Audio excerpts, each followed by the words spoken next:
NEET का exam बिल्कुल नज़दीक आ गया है और आपके ऊपर बहुत ज़्यादा भी प्रेशर क्रिएट हो रहा होगा कि किस तरीके से प्रिपरेशन किया जाए, प्रेशर कैसे रिलीज़ किया जाए। तो अभी आपको क्या करना है? अभी सबसे पहले आपको क्या करना है कि जो भी सब्जेक्ट, जो भी पेपर आपका स्ट्रॉन्ग है, सबसे पहले उसको आप रिवाइज़ कर लें और उसी को रिवाइज़ करके आप टेस्ट दीजिए। उसके बाद वाला पेपर, उसके बाद वाला पेपर आप जो है तैयार करके जाएँ। और धीरे धीरे जो है आपका जो है, जैसे मान लेते हैं कि पूरा सिलेबस एक बार तो टेस्ट के लिए नहीं हो पाता है और आपका फुल सिलेबस टेस्ट भी स्टार्ट हो गया है, तो 15-15% करके जो है आप सिलेबस कंप्लीट करके जाइए, टेस्ट दीजिए। 15-15% सिलेबस का आने का मतलब ये है कि मान लो कि फिजिकल केमिस्ट्री में 10 चैप्टर हैं, तो 10 चैप्टर में 2 चैप्टर करके गए। बायोलॉजी में मान लेते हैं कि 20 चैप्टर है, तो उसमें 2 चैप्टर करके गए। फिजिक्स में इसी तरह से 2 चैप्टर या 3 चैप्टर करके गए। इसी तरीके से 6 या 7 टेस्ट दीजिएगा आप, तो उस समय तक पूरा सिलेबस आपका 100% कवर हो जाएगा। और 100% कवर हो जाएगा, उसके बाद जो आप टेस्ट देंगे तो पूरा थॉरो आप टेस्ट दीजिए।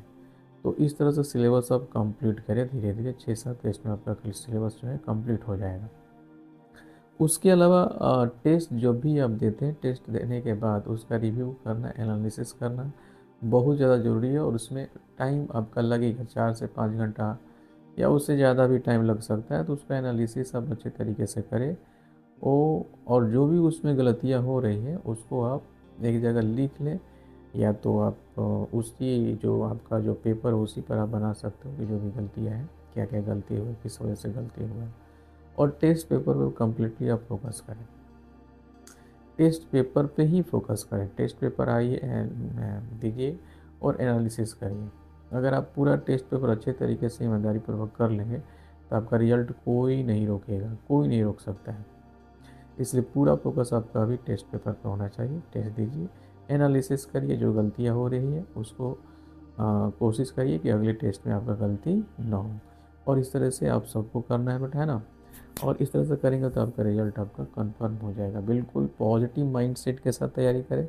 अभी घबराहट होगी लेकिन अपने आप को बिल्कुल स्थिर रखें, बिल्कुल काम रखें और टेंशन ज़्यादा नहीं लेना है। जो होगा सो देखा जाएगा, लेकिन जो आपका अपना मेहनत है उस मेहनत में आपको कमी नहीं करना है। यही 2 ढाई महीने आपको मेहनत करना है, उसके बाद तो काफ़ी अच्छा होने वाला है। Okay, thank you.